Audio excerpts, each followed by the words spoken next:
In this video, I'm going to share with you guys a 1-year update of one of my favorite professional ceramic coatings from a car that didn't even have any paint correction before the coating was applied. Alright guys, let's jump straight into the content here. On this Honda Odyssey, it was purchased last year, actually just about this time, and a few days later I put a ceramic coating on it from System X called their Diamond Coating. It's basically their top shelf coating. Now, I told you guys last year that I'm going to be tracking this particular van over the long haul because I want to see, number one, how long will a top shelf coating last on a vehicle like this that's in very mild, very average conditions on a daily basis, and it's garage kept on a daily basis when it's not being driven, and it was not polished and there was no paint correction done before the coating was applied. Honestly, on all of the internet, I don't know if there's even one other long-term test like this because it's difficult to track something over 1, 3, or 5 years. So that's what I'm doing here. The diamond coating that's on here is basically an 8-year coating according to the directions if it's applied to a new car with paint and clear coat that's relatively new, and that's what I want to see is how much of that 8-year life are we going to get out of it. So basically, to prep this car, we're just doing the wheels, tires, wheel wells, going to do a pre-foam wash with a degreaser that's actually specially designed for pre-foam washes. Then I'm going to use your basic 2-bucket wash method to go ahead and clean the entire thing. Now I want to get from the GoPro here to show you the first thing that I think is interesting to point out. Number one, when I am doing the pre-wash, pre-foam stage, I'm getting a ton of beading on the hood, on the roof, on the windows, on the tops of the doors, and I'm not getting so much beading on those lower rocker panels. That's something that I'm always anticipating with a ceramic coating like this because those lower rocker panels are always going to be the areas where we get a ton of buildup of dirt, and so we really need to clean off that dirt before you start to see those hydrophobic properties. So let's go ahead and skip forward to where I'm actually doing the agitation wash here. I want to show you a couple shots from the GoPro here because when I'm doing, for example,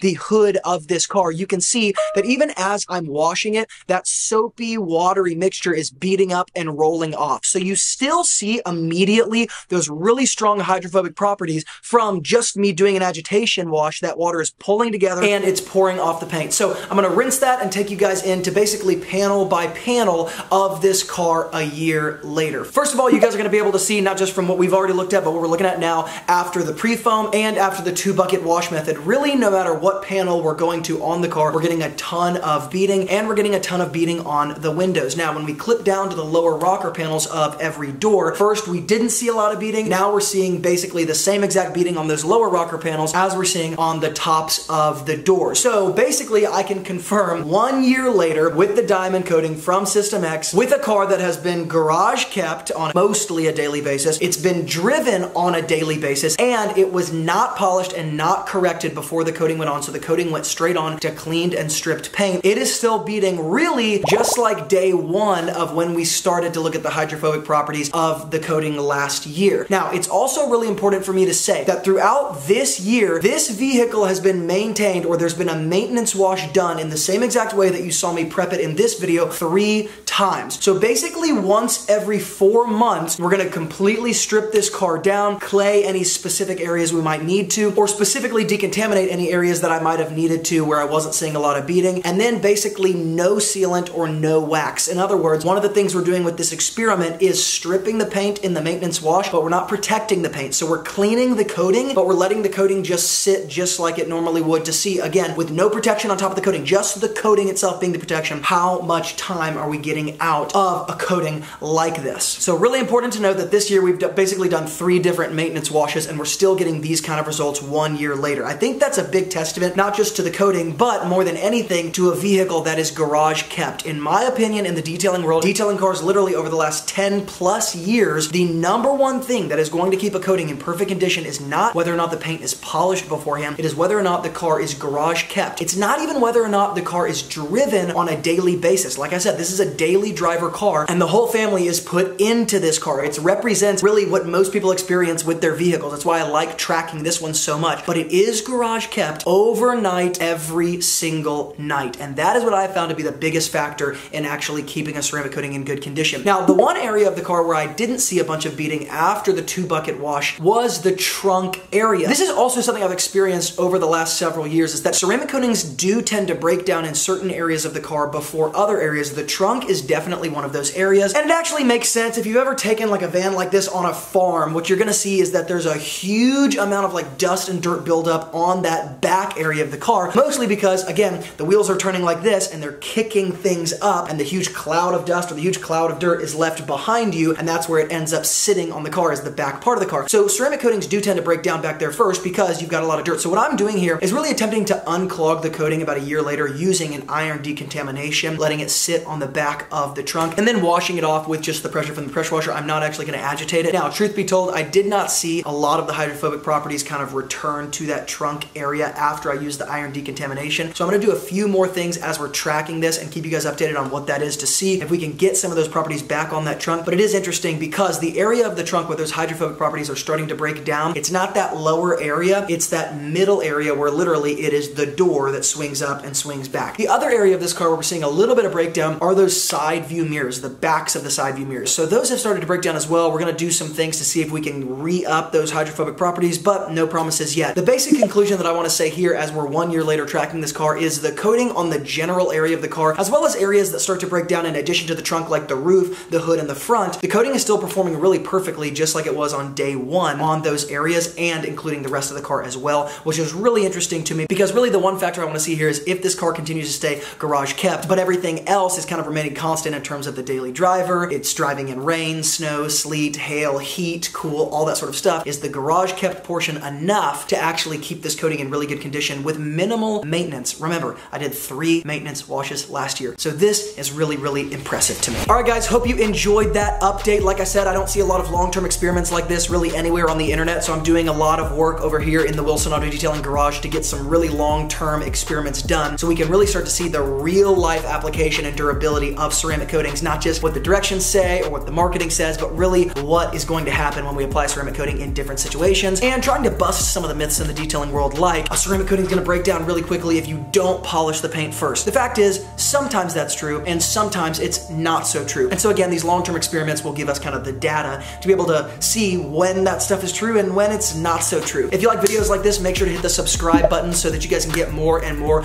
of these long-term experiments, as well as basically everything else in the detailing world. And as always, from Luke here at Wilson Auto Detailing, keep working hard, and I'll see you guys in the next video.